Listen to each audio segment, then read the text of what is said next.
За одоо та бүхэндээ 2026 оноос хэрэгжиж эхэлж байгаа зам тээврийн холбогдлолтой буюу ялангуяа жолооч нар анхааруул зохиох өөрчлөлтүүдийн талаар мэдээлэл хүргэе. За нэгдүгээр төлбөр торгуулийн тухай. Хурдны замын төлбөр өөрчлөгдсөн байна. Жилийнх нь 2570 крон болсон бол 30 хоногийнх нь 480, 10 хоногийнх нь 300, 1 хоногийнх нь 230 крон болж тус өөрчлөгдөжээ. За даатгал хийлгээгүй тохиолдолд ноогдуулдаг торгуулийн хэмжээ ойролцоогоор 30%-аар нэмэгдсэн байна. За жолооны үнэмлэх болон шалгалттай холбоотой өөрчлөлтүүд. Машины бүртгэлээ шинжлэхийн тулд захиргааны байгууллага руу очих шаардлагагүй болсон портал доправи буюу зам тээврийн порталаар онлайнаар бүртгүүлээд гэрчлэгээ шууд хаягаараа хөрвүүлээд авах боломжтой болсон байна. За өндөр настай жолооч нарын заавал хамрагдах ёстой эрүүл мэндийн үзлэг шалгалт гэж байдгийм байна. За энэтэй холбоотой бага зэрэг өөрчлөлт гарчээ. За энэ ямар төрлийн үзлэг шалгалт байд юм бэ гэхээр хараа, сонсгол, даралт, мэдрэл гэдэг нь одоо нөгөө сэтгцийн эрүүл мэнд биш те зүгээр одоо мэдрэх.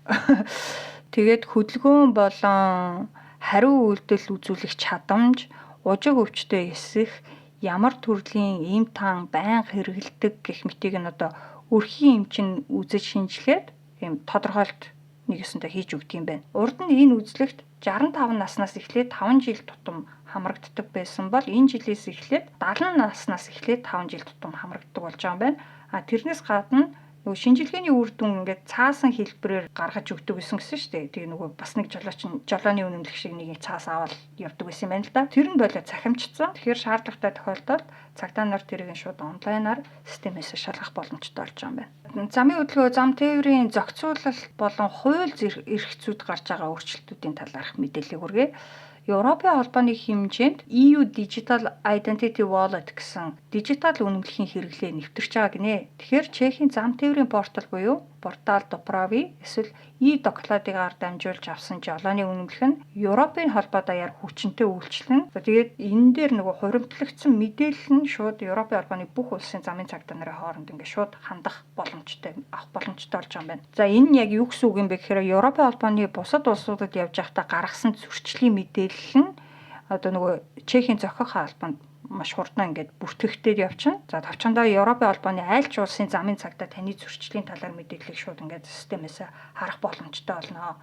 Хэрвээ та ингээд Европын холбооны нэг улсад томоохон зөрчил гаргаад жолооны эрхээ хасуулчих штеп. Тэгэх юм бол Европын холбооны бусад улсууд ч гэсэн жолооны эрх чинь хасагдсан гэсэн үг.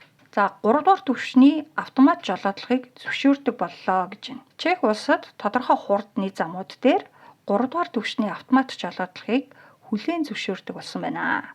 За ингэснээрээ Европын холбоонд анхдагч улсуудын нэг болж байна гэж. За Герман болохоор анхных нь байсан юм байна. 3 дугаар түвшний автомат жолоодлого гэдэг нь яг юу юм бэ гэхээр жолооч бол яг жолооныхаа ард сууж байна. Гэхдээ ингээд өөр юм хийгээд явж болно. Одоо ном унших ч юм уу, утсаа оролдох ч юм уу тэгэж болтно.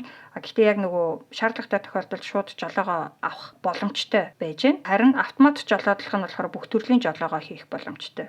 Одоо хурцсах, зогсох, хурдаа удаачруулах, игний байраа солих, эргэх гэдэг ч юм уу те. Тэгээд нэг тавигдж байгаа шаардлага нь болохоор жолооч шаардлагатай үед 10 секундээс хэтрэхгүй хугацаанд жолоодлогыг авахд бэлэн байх ёстой гэж. За дараагийн нэг өөрчлөлт энэ талаар бараг та бүхэн сонссон баг. Праг хотод цахилгаан скутерийг аль биесээр хориглолоо гэж. 2026 оны 1-р сарын 1-ээс эхлээд Праг хотод түрээсийн цахилгаан скутерийн хэрэглээг хориглосон. За түрээсийн ингэж тодтогч байгааг бас Праг хотод гэж тодтогч байгааг сайн анхаараарай. За гэхдээ Прагаас бусад хотууд ер нь бол Прагийн жишгийг дааж магадгүй.